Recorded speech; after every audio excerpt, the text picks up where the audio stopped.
Okay, so let's go. Thank you very much, everyone, for joining us here tonight. Today, I'm your host, Dr. Derek Lim, with the Astronomical Society of Penang.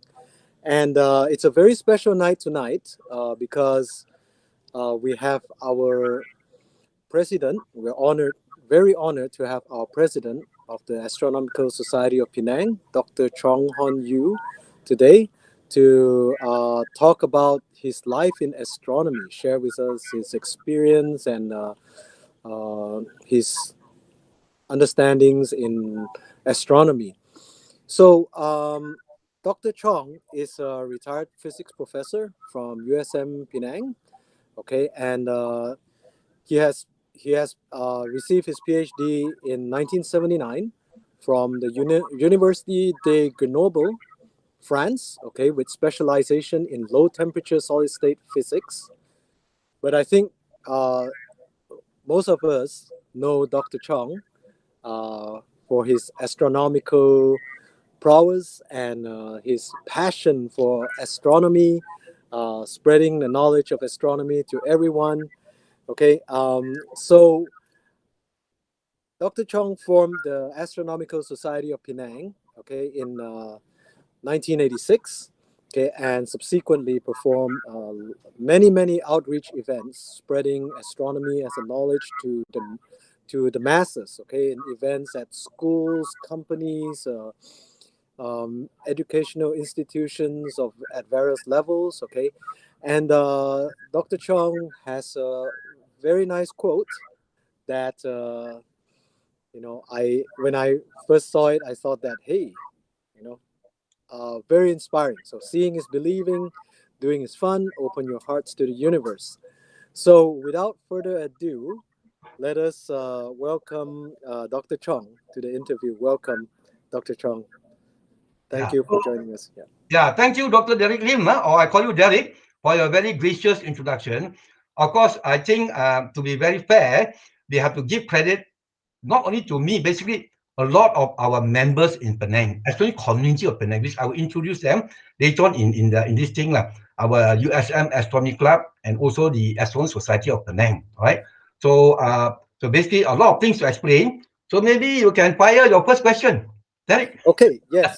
So, well, actually, before we begin, after this interview, we will have a live stream of moon occultation with Mars. So I'm outdoors right now. That red flashlight is meant to keep the dark adaptation, and then there will be a moon occultation. Moon will cover Mars. So please stay tuned for that. Okay, but back to our honored guest tonight, Dr. Chong. Yeah. So I think we all are very interested to find out, like, how did you start out in astronomy, and maybe add in at the same time who inspired you, who or what inspired you into this hobby. Okay. So basically, just before that, I give a comment. I think your backdrop, the live moon, is one of the best backdrop I've ever seen. And I Thank you. trying to come near to the screen, see whether I can see Mars. Huh? Wow. Maybe you can see Mars. All right. So basically, allow me to present. Huh? Okay. I Yes. will present a lot of material. I hope what I call the audience will have time to see all the information. Huh? So let me see now. Present now. Wait. Hmm. Okay, just wait.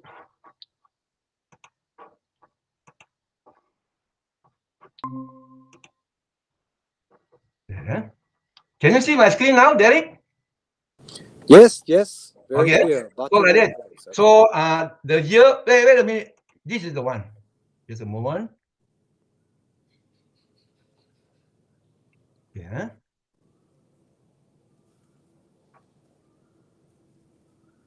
Okay. Have you have time to study? Just a moment. It's a PowerPoint.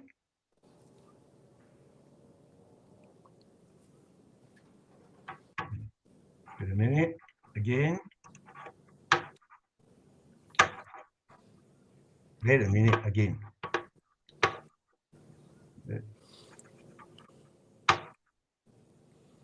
Okay. I think the PowerPoint crash. I have to. Oh, let me check again. Okay, yeah, no rush. I think I will restart it. yes, that's Okay. So now we are all waiting for the consultation to start. Huh? So our CK, Chung Kiat, is now in Pulau Betong, and Michael is now in Heng Yi or Dorothy. All right. So can you see the first slide here, Derek? yes, Okay. yes. KL Book Club. This is 1963 when I just went into secondary school in KL. You see, so this is the KL Book Club. So the KL Book Club now is actually the children's library in KL. It's actually just behind the Selangor Padang, and also next to the Selangor Club lah. So basically, when I joined this library in 1963, it was a game changer. So I will inform you how my interest in astronomy started, 1963. Now we go to the next slide. So basically, I was from Port Dickson, born in Port Dickson years ago. And you know, even at that time, like today, it's a holiday resort, all right? So I spent a lot of good times there, and my primary school days was there. So my life was school and go to the sea, swim, all right? And then later on, my family, we moved to KL, and this is the school I went to in KL, primary school, Batu Road Boys Primary School. So now, of course, is our Sekolah Kebangsaan Lelaki Jalan Batu lah. But those days, the English medium was taught. So this is it. But of course, those days, this is the modern time. Those days, not so many cars lah. Right. So this is the Batu Road Boys School. We went to KL. And this is the back of the school, famous. And those days don't have all the tall building behind it, just only the school, all right? And you know, coming from a small kampong called Potison, going to KL was a big deal. So when we went to KL, it was a big shock to me. Wow, the people there are different. The students there are more sophisticated. In fact, coming from Negri, I'm a Negri guy, Negri Sembilan. From Potison to go to Seramban was already a big deal, you know. Someone to go to KL, all right? So this was in KL, primary school. Then secondary, 1963, we went to this Maxwell Road Secondary School. Now it's SMK Jalan Maxwell, all right? Jalan Ipoh. So depending on where is your place of residence, you go to which place to study. So my house was near the Jalan Ipoh. This is near to this school. So we studied here. So now I understand, recently the federal government has turned this into a heritage site, because this is a very nice heritage school. So they was there. So basically from the primary school, I went to the secondary school in Form 1, and there was this history teacher, a male teacher. He was teaching history, interesting teacher. And he said, because in the school, Maxwell School, secondary school, not a good library. Although I read a lot of books there. So he said, there's a library called the KL Book Club. And basically, most of these members were expatriate people. The father, the parents, and their children, a few Malaysians. So I went there. It was a game changer. So all kinds of knowledge you can find there. And of course, that's where I started what? SF law, science fiction. All right. Those days already you have Arthur C. Clarke, Isaac Asimov, Friedrich Pohl, what they call all kinds of famous what they call science fiction writers. So my mind was open from there. All right. So a lot of things read about science fiction related to astronomy. So in a sense, for years, I was an armchair astronomer, okay, because don't have telescope in the 60s. So read about the universe, about astronomy, space exploration, and of course, there are what they call better school in KL called Victoria Institution, BI, others, but those is you stay near the town center. So they have clubs, astronomy club, but they are in Maxwell, so don't have chance. So most of the time was an armchair astronomer, all right? And then to cut short, fast forward to this. So came to USM in the early 1970s. So those days was University Pulau Pinang, UPP, University Pulau Pinang. So later on only it was changed to USM, University Sains Malaysia, Pulau Pinang, all right? But because in the early 70s, the entrance to USM doesn't look like that. It looks much smaller, all right? So that was it. So then the interest in astronomy was planted in Form 1, science fiction. So those days, already we read a lot of things, you know, in 63 onwards, you read about space-time travel, all right? So in science, after going to this early secondary school, a kind of 3 dream projects. What's the 3 dream project? To discover and make anti-gravity machine, all right? If you read this story by this H.G. Wells, Man to the Moon, no, there's a scientist called Dr. Cabot. They found a material that can provide anti-gravity. So in high school days, lower secondary school, already want to invent anti-gravity machine. Okay, the other one is, those days we call it time traveling machine or space traveling machine, but now it's space-time traveling machine. Now, of course, those days already early 60 read about what? Deflector shield, all right? Star Trek, Star Wars, or even better, this thing called force shield. That means you create an artificial shield or deflector shield over your spacecraft to prevent weapons from hitting your spacecraft. So these are the three, my dream project for many years, to make this. That was in lower secondary school. So all we have inspired by what you read in the science fiction story. And then after the bachelor degree in USM, School of Physics, as you mentioned before, went to France, Université de Grenoble. All right. So this is actually surrounded by the French Alps. All right. So very nice winter there, 3 winters there, and then got a PhD in low temperature solid state physics, I mentioned. And this is where we got studied CNRS, which is the French National Center for Scientific Research. It was a shock, because in Malaysia, you do any research in the university, maybe in the department, you have 10, 20, or at the most 100 people. This is a kind of a center of many French and European research center all in one. So in this whole complex, I estimate there are about 10,000 scientists, engineers, and researchers, right, including PhD students. So, yes. Wait a minute. Let me see. Let me see. Yes, the screen sharing seemed to have stopped. Okay. I thought you did that on purpose. Yeah, sorry, entire screen. I go back a few slides so that I can start again. Okay, from the university, from here. That's why maybe I didn't do it. So I click the hide button now. Go to the university, Yes, USM here lah. Actually, after that, go to the CNRS. Next slide. This one. CNRS. Next one. Okay. So wait a moment. Thank you. I also pay attention. Sorry. So of course, after the bachelor in physics over, and also did the masters in USM, bachelor in USM physics. Then got a fellowship from the USM to the Université de Grenoble, and it's actually surrounded by the French Alps. So very nice time there. Can do skiing there, but most of the time was work here. So it was a big eye opener. Why? Because this is the French National Center for Scientific Research. So in this center is a collection of many scientific research centers, French and European, and the whole complex has about 10,000 researchers, for researchers, engineers, and even PhD students. And the Center for Low Temperature Research is one of them. All right. So upon graduating from there, so basically doing the research is in this center, but the award for the degree PhD is from the University of Grenoble. All right. So came back, became a lecturer in physics, all right, in 1979. And there you are. Can you see? I'm rubbing my hands now. So I say, all these years, armchair astronomer, reading. Whatever I can read, you read. And remember those days, the school library in KL, and so on, don't have much information. No internet, nothing. So where do we get the information about astronomy, space exploration? From the encyclopedia, all right? Britannica, Encyclopedia Americana, Collier's Encyclopedia, right? So a lot. So then became a lecturer in USM. I got continue my what they call this activities in physics, lectures in physics, research in physics.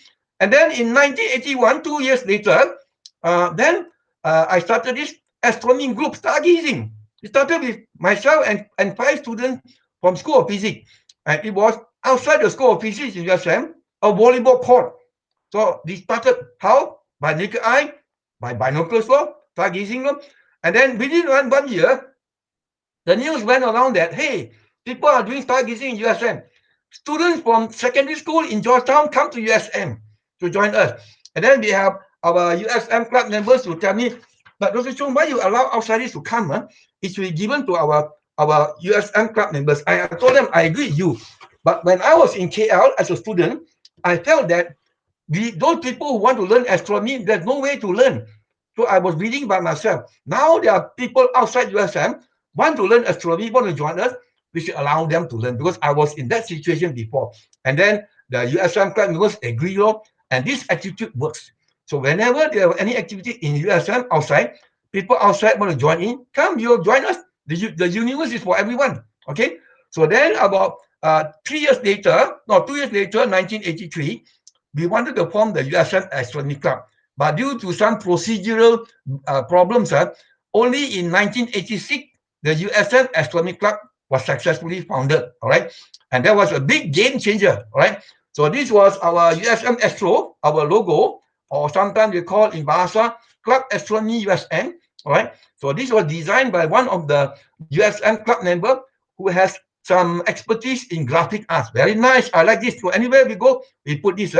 So I would say in 1986 we started. So year after year, the awareness was created in USM. So basically, in the beginning was stargazing.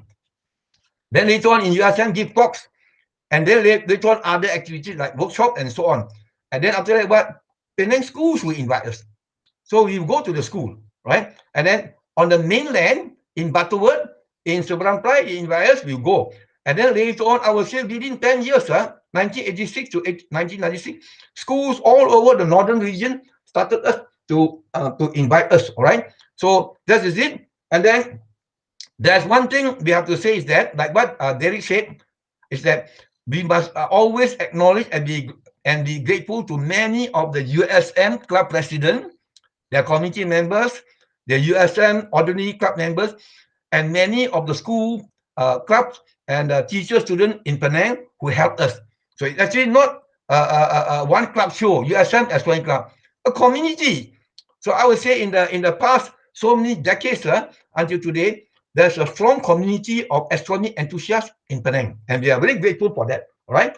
So then since 1986, where we've been everywhere, all right, kindergarten, primary schools, secondary schools, private colleges, international colleges, what they call government department, NGO, multinationals, all right, public places in Penang and all over Malaysia, including Sabah and Sarawak. So a lot of things. And of course, we have to acknowledge our own members. Just to let you know, in 86, when the club was just formed, the pro tem committee, I mean, the what they call temporary committee is called the pro tem committee. They had a big AGM, 300 USM students attended, all right? And then from there, we formed, all right? And then at that time, the president was Goh Ho Chuan, all right? He was a PhD student, later on worked in one of the multinational companies in Balik Pass, Fairchild Semiconductor, all right? And then later on called National Semiconductor. So that, but in the first year we did it. Then after 1 year, I find that's a problem. Why? We were too ambitious in 1986. No one, 10 subcommittees. One committee on asteroid, one subcommittee on astrophotography, one on comet, so many. So after 1 year, I said, too ambitious. We just started because the students were very keen. I said, go ahead. They formed 10 subcommittees. I said, maybe we focus on one or two, like stargazing, right? And then we have astrophotography. That's an approach we focus. So slowly but slowly over the years, we grew from there. So after that, we have created a kind of community of astronomy enthusiasts. I use a stronger word, astronomy lovers, all over the northern region. And then later on, people in KL all over the country, including Singapore, invite us, and we also invite them to come to Penang. So we formed a good networking, right? And then in 1994, in the USM, you have an art gallery, which is on art. But then the vice chancellor told us that they want to convert into an art and science gallery. So that was it.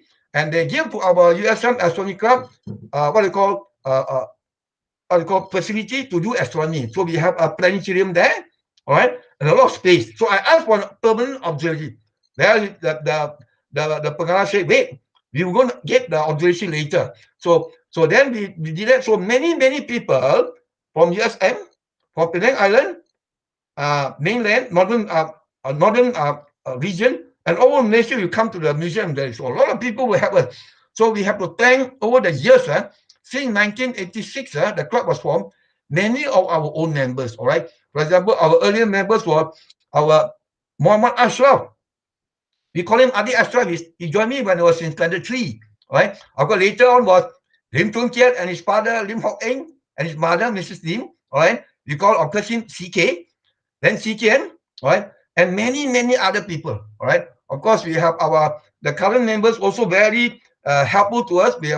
I've been so grateful is Daim, Emma, Tini, all right, Paris, and so many other people who joined us, all right. Benjamin, Marjana, Marcina, too many to mention. So basically, they're all keen, and whenever they come back to Penang after they are graduated from overseas or what, they still join us. And many of them actually, after graduating from USM, they work in Penang, and they have been with us since then, right? And this is the part in the museum where we did our activities there. So this is a very nice colonial building. And since last year, the new Pengarah told me and CK that he wants to promote astronomy in a more bigger way. So they have got some support and the funding from the VC of USM. About half of the first floor of this building will be devoted to astronomy, 600 over square feet. So we are going to do a lot of things there. All right, very interesting. Maybe Derek, you can ask some question. I've been talking too much. Yeah. I think actually, what you're talking about is very fascinating. It's a very long history, and I think that I didn't want to kind of interrupt. But anyways, how did you feel, by the way? Trying to set up all these societies and everything, at USM and subsequently the Penang Astronomical Society of Penang. How did you feel? Like, were there lots of challenges?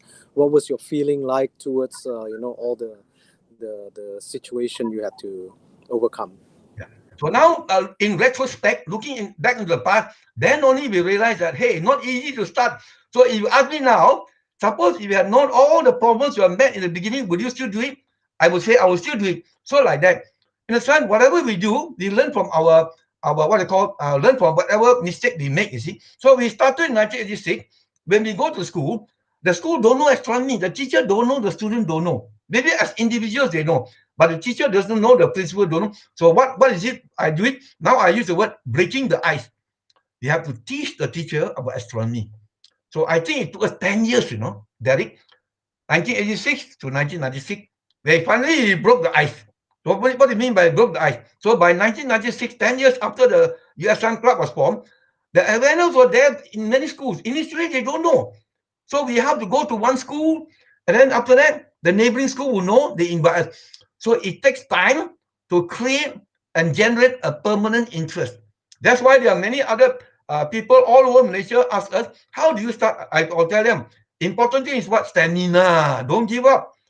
Keep on doing it. Hopefully sometime they will know you. So for example, our USM Astronomy Club, we have been doing since 1986. By the 10 years later, 1996, they will know, hey, this USM Club, if they are free, they will surely come to our school, even if it's in Arostar, if it's in Ipoh, right? So we'll go. So sometimes when we go, Derek, I would say by the year 2000, sometimes we go, usually we go on the weekend, outreach, outside USM or outside Penang Island. But sometimes it's a big event, or sometimes the whole weekend, 2 days and 1 night, or 3 days and 2 nights, or even five days and 4 nights. I will bring my car, and some students will bring their car or rent a car. And also we have our Jabatan Mufti. We are very close to our Penang Mufti department. They are very cooperative with us, and also the Unit Falak, the astronomy department of USM. So with these three organizations plus our USM club, sometimes we go with about 20 people in a few vehicles. Really enjoy. So that's it. We created a lot of interest all these years. And of course, you may say, what was the defining moment? It started, as I said, 1986. Halley's Comet. Remember, the club was formed in, I think, the middle of 1986.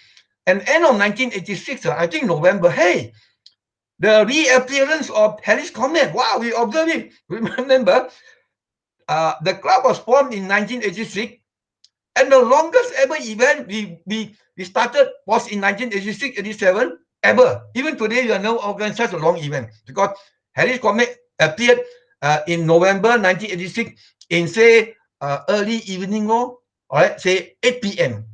So week after week after week, it appeared later, all right? So it appeared 9 a.m., 10 a.m., then 1 a.m., not 10 p.m., and then 11 p.m., 12 midnight, and 1 a.m.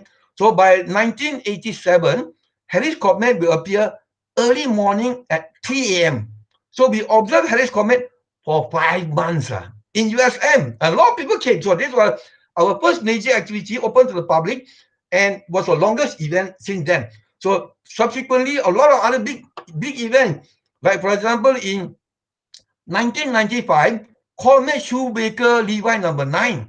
This comet passed by the Jupiter and broke into 22 pieces, and nearly a year later, smashed into Jupiter, and you can see all the black eye of Jupiter. So we're observing in USM for 1 week.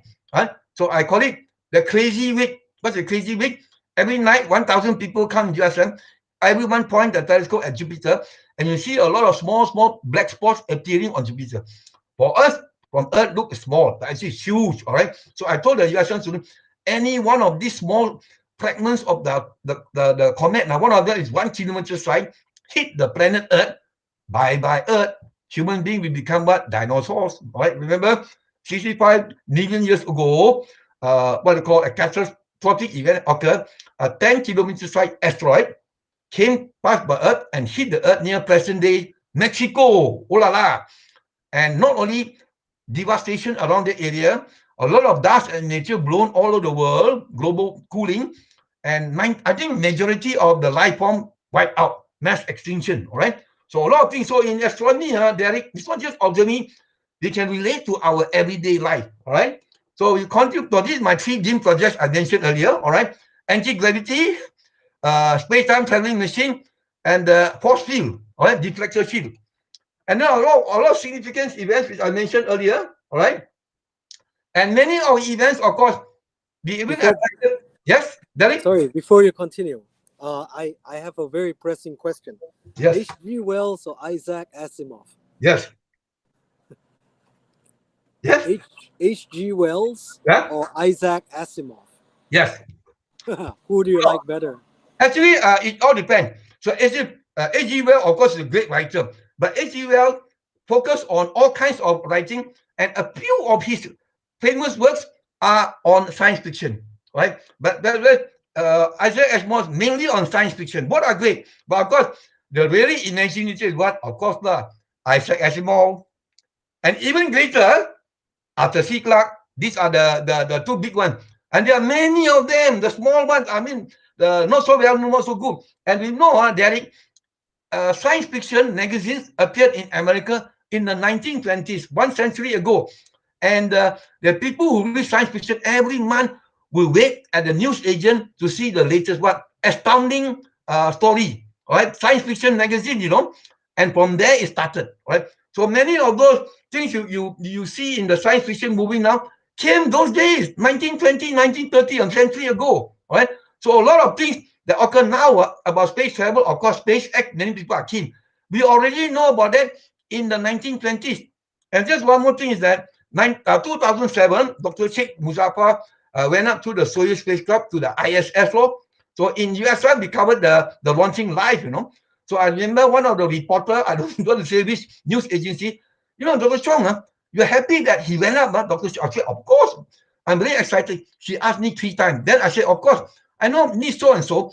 Do you know when we want to go into space? Not 2007, 1996. 1969. 1969, many years ago, when the Apollo 11 landed first on the moon. Already we want to go to the moon already. Then the people said, like that, of course, we already know years ago. And we have been reading about science fiction so many. Of course, even those days, in the 60s, the science fiction story said, not just go to the moon, go to Mars, go to do asteroid mining. And finally, man's eventual destiny, according to those stories, is where the solar system. We go and populate the whole solar system. And then after that, what?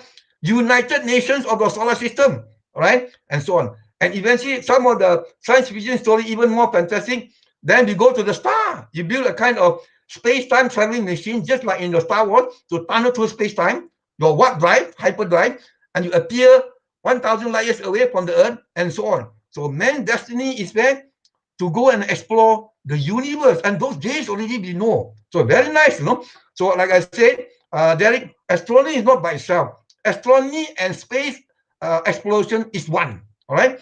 So now we come to this astrophotography. It started in the 80s. What? Of course, interesting. So those days are not like now. Those days, what?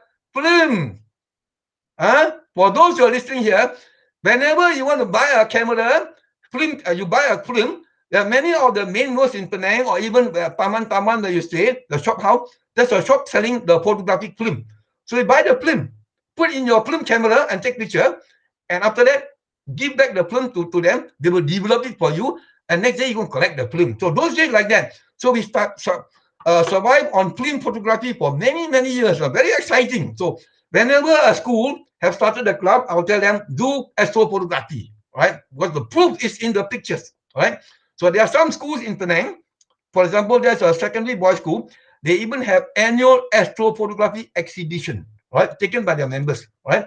So of course the other one is for years and years people are doing it. Of course, not only us in Penang, all over Malaysia, astrotourism. So travel to many of the dark sky locations in Malaysia or around the world to do astrotourism. For example, to go and look at those total solar eclipses and so on. So some of our Malaysian astrotourism travelers are very aggressive. They travel around the world, all right? So we've done a lot. So this is a niche market.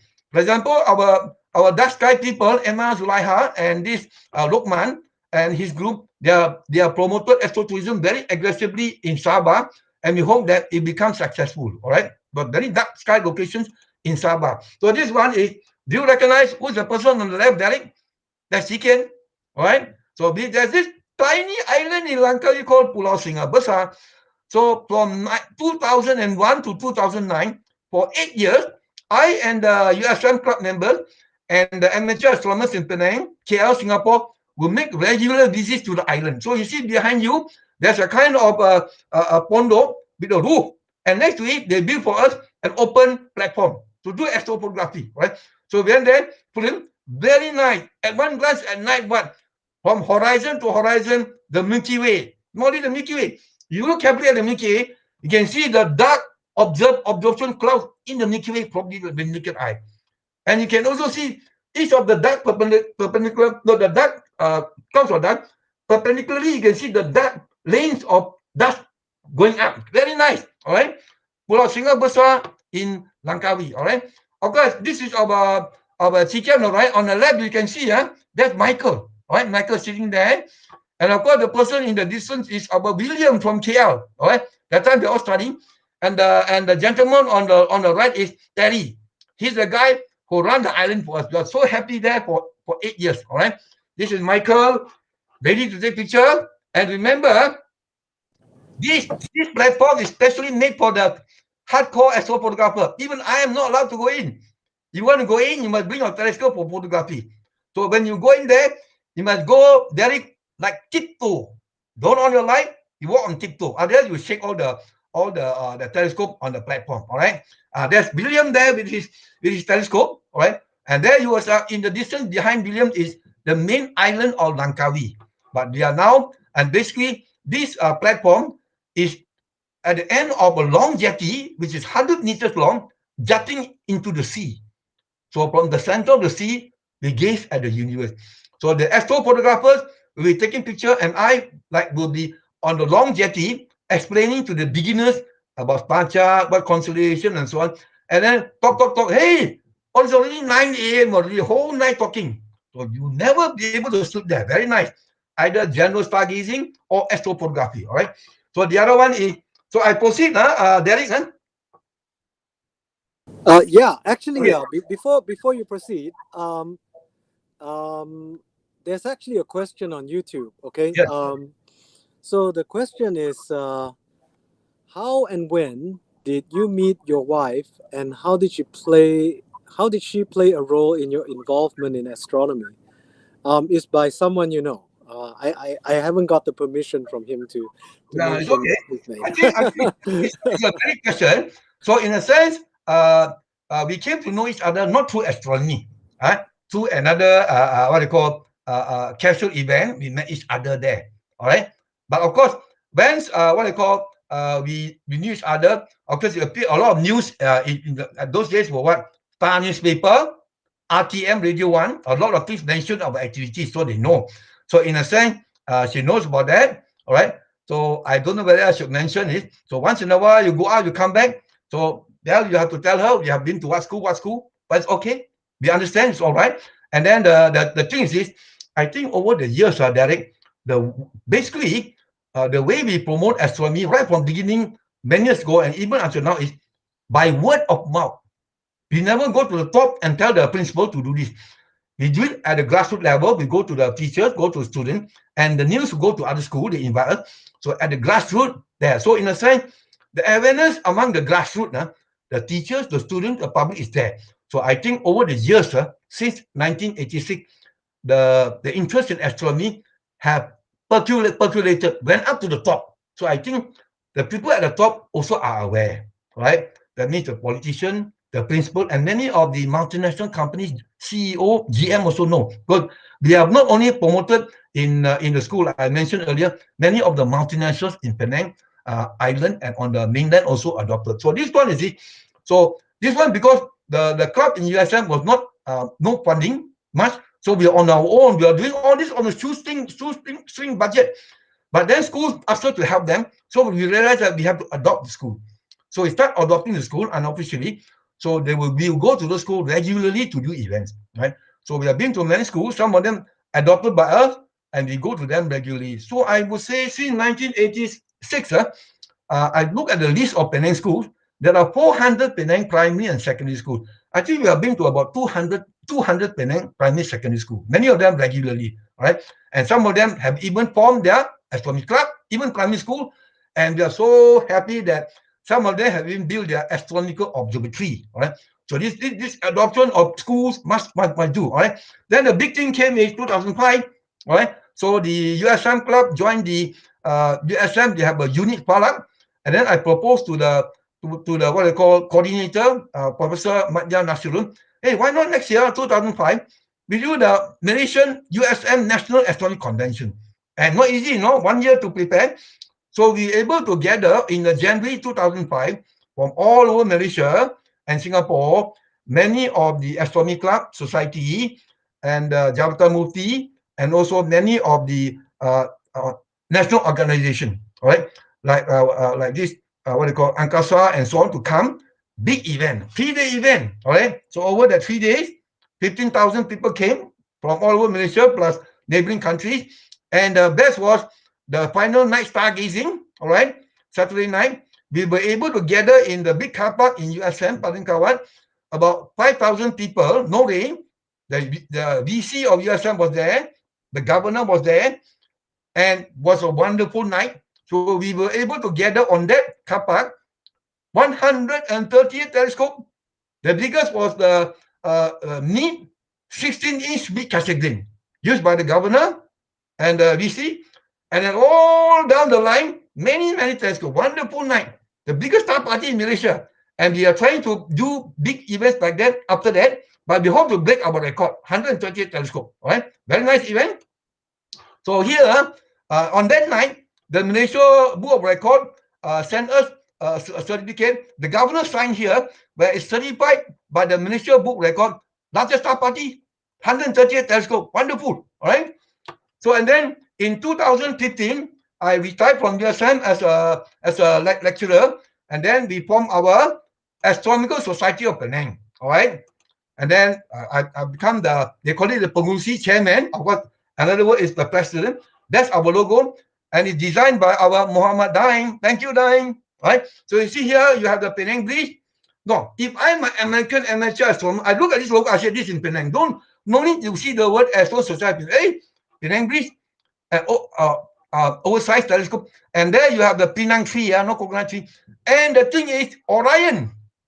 And below Orion, you see here, below here, Polaris, near the northern horizon. This will tell us that anyone who look at this logo, this is in Penang, no? So this is Astronomical Society of Penang logo.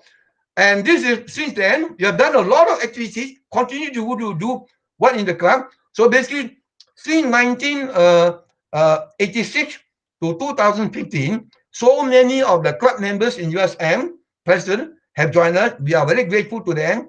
And many of them graduated. And over the years, even decades later, Derek, when they come back to Penang, they are still with us, right? And we always remember them as a family, right? So after the society was formed, Kapal Singh Drive, remember, before I retired, every Friday night stargazing in USM Padangkawan. So upon retirement, every Saturday night stargazing in this place, Persiaran Kapal Singh Drive, right? It's a nice promenade facing the east, facing Batuan, all right, just next to the sea. And there, here you hear on the person on the right, sorry, is Dine. The next person on the right is David, right? So this is looking at the on the mainland. Sorry, it's not stargazing. Maybe it could be cloudy. Looking at the ferry on the mainland with our Davis 8-inch Dobsonian, right? And then this is our member. And remember, Kapal Singh Drive, the young kids, they like to do roller blading, skating, right? So when they're enjoying themselves, they'll stop by our telescope to look at the universe. And the person at the telescope, one of our own member, Yong Lin, who is now studying in Taiwan, all right? And of course, we also stargazing. Behind us is Batuan. Huh? So on the right is Kenny, Chicken. Center is William. So people all over Malaysia will come and join us. Very nice. So we only hope that we will able to do this regularly. And maybe there's a proposal we have made before to the politician. At the end of this Kapal Singh Drive, build a small observatory. All right. So now this is people will come. So this Inche and this one and Ade are looking through our telescope. So basically it's what? So we are promoting this for years and years and years. Bringing astronomy to the public, right? That's what it is, bringing to the public. So explaining the star chart, all right? Then there, all right, and on the right is live, I remember live, showing people. So a lot. And this, the most unforgettable event here was a few years ago, total lunar eclipse. We observed there from Kapal Singh, and at the same time was what? Taipusam. So the temples were closed because of Taipusam, they say, cannot see the moon. So a lot of people came there. So on the Kapal Singh Drive, we were gathered there, 26 telescope, 1,000 people. So whole night was looking at the moon. 5 hours, very nice, take picture, right? So that's in Kapal Singh Drive. So and then, of course, we are doing a lot. Now we are talking about bringing astronomy to a higher level. In 2013 and 15 and 2019, I led groups of Malaysian students from Penang and KL and all over to International Astronomy Olympiad. 2013 was in Greece, 2015 was in Indonesia, and 2019 was in Romania. And it was attending this Olympiad as a team leader that it really opened my eyes that the young people from around the world, they are very good at astronomy, right? So we must promote this. If we do it regularly for Malaysian secondary school, it will uplift the standard of astronomy around the world. So we were lucky in 2019 that one of our members, what I call Sri Jerkin from SMK Sultan Ismail in Johor, he won a bronze medal, first time for Malaysia to win a bronze medal in Romania. We're so happy about it. So we want to promote even more, all right, into Astro Olympiad for the schools in Malaysia. So of course, the other one is, I would say earlier, is that whenever you do astronomy, you cannot separate from space exploration. So astronomy and space exploration are one. So since 1963 in Form 1, so we are reading. So what was that those days? Vostok 1. Yuri Gagarin went into space. Vostok 1. All right. And later on was the American program, Mercury program, Alan B. Shepard. Right. But remember, the first American to go into space is not John Glenn, you know. Alan Shepard, he went on a suborbital flight. We always follow in the newspaper. The first one to go one orbit is John Glenn. And many more spacemen and space women went to space. All right. So this, you learn astronomy, you learn about space also. All right. So now in Penang, allow me to say so, we have 9 observatories, and we hope that more of them will come. Many are on the Penang Island, and many are on the mainland also. So there are even observatories. I'll just show you some of them. This is the biggest observatory in Penang. Pixel is in Komta. All right. So Komta is a public science center. The tower in there you have Tech Dome Penang, a public science center, and we have our observatory there. All right. So this observatory is run by our Astronomical Society of Penang. And this whole center is run by the Penang state government, all right? So you remember Komta is there, all this iconic tower. And at ground level, there you have Tech Dome Penang with the observatory. Pixel number 9 observatory of Penang. I just went there this afternoon. So CK is here. We are running an astronomy space camp. So CK is explaining to the primary and secondary school students how to use the telescope during daytime. All right. Again, this is a telescope big, 16-inch Officina Stellare, Italian brand, and then VC Creation, good telescope, on a Paramount ME2 mount. And you see behind them are two telescopes, right? So you have here on the right a lone 6-inch apochromat to look at the solar explosion, all right, the prominence. On the left is our 5-inch achromat to look at the sunspot. So this afternoon I was there with our member David to show the people in Tech Dome the sun, all right? So this one is CK explaining to people the hydrogen alpha he took about the sun, all right? And this is the whole group that took the what do you call this astronomy camp, all right? The youngest is these two kids over there, and this boy here, Marcus, is very keen. Now, Marcus, in the past 2-3 years, have given many talks in primary school and in public area, all right? And his school is so keen that he's now developing a documentary series of 5 episodes for his school, an international school in Penang. So very proud. So basically, we want to promote all kinds of talents in astronomy in Penang, all right? Whatever you want to do, you are allowed to do it. So this is another picture of the telescope at international school. And then you see a 3-in-1 picture.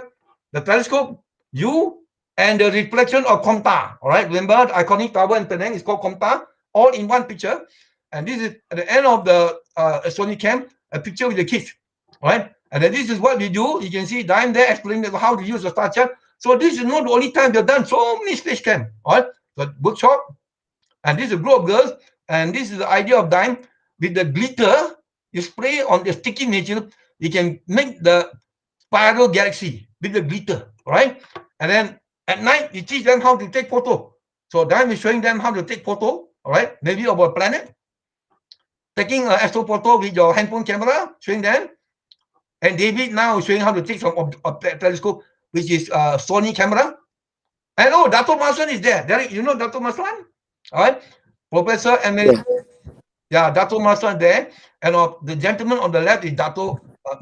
Kong, the CEO of Tech Dome Penang, right? So this Dato Maslan also visited us. So a lot of people visit. There you are, CK on the right, William on the left. So a lot of people come, right? So many of the school children will come to Penang and say, this is your observatory, come and visit, stay overnight and stay with us, all right? So David and I, next week, if the sky is clear, we'll stay overnight there to do astrophotography, all right? So now you have the first observatory in Penang, Pusat Pala Sheikh Tahir in Pantai Aceh, on the west coast of Penang Island. Nice observatory. And inside there, you have this Sirius dome, all right? And then they have this, what they call this, telescope there, Smith-Cassegrain telescope, all right, on a Rosmandi Mount.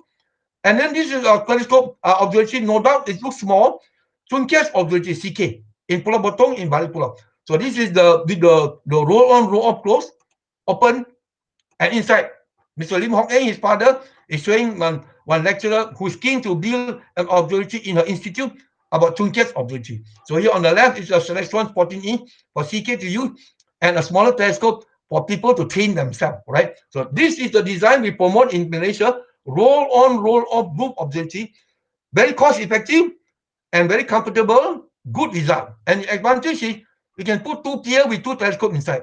Most of the dome observatory can have only 1 pier with 1 telescope, all right? And this is the Chongling observatory with CK there, the club advisor of the school and the student. So this is a very active club, So before retired, this school will have every Saturday night stargazing. I will go and help them. USM was every Friday night stargazing, all right? And CK is showing how to use the telescope inside the observatory, all right? So they have a Celestron 11-inch Smith-Cassegrain. And this is Heng Yi Observatory, the best school observatory in Malaysia. Heng Yi in the center of Georgetown, all right? And we visited it. So basically, all these students are the students taking my astronomy course in USM. Of course, Michael is on the right. So we visited and Michael took us on the tour of the observatory. So Michael is there, all right? Wow, this is a big telescope. So it's APM, 9-inch aperture, APM, apochromat telescope, all right, about 8 feet long, on a Paramount ME1 mount, all right? And on the left here is our lone 6-inch apochromat. So this is to the observatory daytime, you see, very big, very nice. and daytime you can see. All right. So many times there. So our Michael is there right now to catch the occultation of Mars by the moon. And this is in the primary school, Beng Tek Primary School on the mainland in Bukit Batayan, all right, where you have this observatory. And this is not the only primary school observatory. There's another one called SK Sungai Pasir Apung in Sungai Patani, also got their observatory. But this is in Penang, Beng Tek Primary School. Very nice. And Hong Xuan is over there, all right. And this is a college metrocracy observatory on the mainland. So I took my astronomy course student to visit. So this is inside. CK is explaining them. It's a 8-inch aperture, APM apochromat. Very nice telescope. All right. So that's a telescope, and it's in a student. It's a matriculation institute on the mainland of Penang. And this is in what they call Chinhua Secondary School Observatory in Klang in Selangor. William is there. So basically, the board of governors of this school in Klang visited the observatories in Penang some years ago. So I and Mr. Teo took the board of governors to visit many observatories in Penang. They went back to Klang and they built this observatory. The main telescope is a mid 16-inch Smith Cassegrain. So very thanks to our William. William is the advisor there. A lot of activities there, right? So also not only in Malaysia, other places. So many Malaysians have been around the world to visit observatory. So unforgettable visit. I went to Australia to visit one of our members, Benjamin, was studying in Australia, and we visited Coonabarabran, Astronomy Town, Australia, and went to the AAT, Anglo-Australian Telescope, which has a 3.9 meter diameter optical mirror, close to 4 meters, bigger telescope, very nice, you know. So we had a nice tour there. And this is in another telescope. So that observatory is not only one, it's a series of observatory. So Benjamin is in the center. This is Donna Button, our tour guide there, who's an astronomer. Just look at this small telescope. For them, it's a small telescope mirror. The 4 meter one is bigger, right? And this is the big telescope there. Can you imagine? 9 stories high, and look at me, it's tiny. So the main telescope I showed just now was inside here, right? So this is a small telescope there, the Sky Mapper, all right? So basically, after I came back from visiting this place in Australia years ago, so I decided that we Malaysians go and visit a lot of observatories around the world. Good. Why not we go on our own campaign to build our big optical telescope observatory in Malaysia? So I've already come up with some plan to see where we can locate, do some dark sky observation. Hopefully, we can get funding to build our Malaysian 1 meter diameter optical telescope, 2 meter diameter, 3 meter diameter. Remember, in Thailand, they have built in Chiang Mai, Doi Intanon, the 2.4 meter diameter optical telescope. And not to be left out, Indonesia is having the plan to build a 3.5 meter diameter optical telescope in Pulau Kupang, near Timor-Leste. All right. So now, of course, we have been promoting astronomy in Balik Pulau town, the west coast of Penang Island, for years. So there's a campaign we are doing for years. We want to make Balik Pulau as an astronomy town of Malaysia. It's possible, all right? And of course, this is modeled after the famous Sadat Shah, a famous astronomy town of Iran. Right in the center of Iran, Ulu area, very dark. Many people from Iran and from around the world will go to Bandar Sadat Shah to do astronomy. So very dark sky there in Iran. So we want to do it for Balik Pulau, all right? So of course, the other one is amateur telescope making, not the machine in your bank, but amateur telescope making. All right, 7 minutes more. So these are the USM students do the grinding. This in the School of Physics lab. So you have a table there. You have 2 pieces of glass. This is a 6-inch diameter glass. Sometimes we do up to 9-inch diameter glass to grind the needle like this. This is the 2 pieces. So this is rough grinding. So you have rough grinding, medium grinding, fine grinding, polishing, converting the mirror shape into a parabola, and then putting into a coating unit to coat it with a thin layer of aluminium. There you are. Primary mirror has been done. After that, make the secondary flat mirror has been done. Then go and buy the plywood from Jelutong near USM and cut and assemble. You can make your own telescope within 2 months, because every day the student will lecture. So every day they come into my lab for 1 or 2 hours. So in 1 month they can make the primary mirror, second mirror, and another second month to cut up the wood and make the telescope. We can have a student telescope in 2 months. All right. So this is the student grinding. All right. All right. This is the table for grinding. You can do it, but a bit heavy. You can do it. All right. So you can test the focal length. All homemade materials. Now, Don't fall down from the chair, Derek. The whole cost of the telescope will cost 100 ringgit only. Primary mirror, second mirror, the wood, everything, right? 100 ringgit, you can have a 7-inch aperture, f9, 4-piece focal length Dobsonian telescope. So now, if you don't have the table, you can do this. You can put at the edge of the table. You can grind the mirror and polish the mirror like that. Like what I do here, grind and polish. You can do it, all right. And then you can test the piece, see how rough or how smooth is the telescope, looking through your normal eyepiece. And this is what I do. I grind, okay. This forward, backward, forward, backward, and then you move around. You can grind and polish and so on. And behind here, you see here, there coating unit. So after polishing, you put inside the coating unit, you can coat. And this is the telescope on the left. This is our Chiken's original telescope. It's called Sigma. All right. Aperture is 7-inch. Focal length is 4 feet. You can make this whole telescope for 100 ringgit. So that's it. Look at the one. Yeah. Very, very nice. Doctor Chong. We don't have time. We have about 4 minutes left. Yeah. So I think that if you don't mind, I mean, there's one question, two questions in particular that I think that might inspire the audience. Okay, and I think that you can share is like, how do you sustain your deep passion? I mean, all these observatory visiting, mirror polishing, how do you sustain your interest in astronomy for so many years? Yeah, and also, combine this question and then we can finish, right? Looking to the future, what direction do you think astronomy in Malaysia should go? Yeah, I just go fast. What I'll do is I'll give a short description here. Then I'll flash through the picture very fast until the last picture. So basically, thank you. Yeah. I cannot explain. So basically, it's, when you look at the Milky Way under the sky in Langkawi, it's kind of you cannot explain. It's kind of a feeling, you know. It's as if the sky is calling you and telling you. So I don't know how. Somehow or other you get energized, you know. So we have over the years, a few people, not many, ask me, hey, what kind of rice do you eat? Nah? I say I eat the same rice as you. All right. Somehow or other you're in it, and of course I believe that when you do this activity with like-minded people, you get energy from them, and they get energy from you, right? So basically, I go through right now fast. So we have amateur telescope making show in Penang. So this is the blanks we give the student. Akin, Hong Chuan is there. Like this. No time to explain in detail. This. That. Hafiz is there. Hafiz from KL. So end of the workshop, hey Hafiz, stay in Penang. Don't go back to KL. Stay in Penang. So bending. So do it. The student doing. This is the pitch lab for polishing. All right, like this, polishing. Dyeing is there, making the proper pitch lab. All right, and this is testing the image, Foucault tester. All right, testing, can test it. And Lai is there, showing how to assemble. Dyeing is showing how to assemble telescope workshop. Hafiz, duduk lah di Pulau Pinang, jangan balik ke KL. All right. At end of the workshop, so nice. We have done a lot of such workshop. All right. So basically, our aim, Derek, don't fall down from chair. Amateurs in the world have made up to 1 meter diameter optical telescope. We want to make like that, provided given the facilities and the support. So like this is a homemade. This German doctor built it by himself. All right, you cannot move your hand to grind it.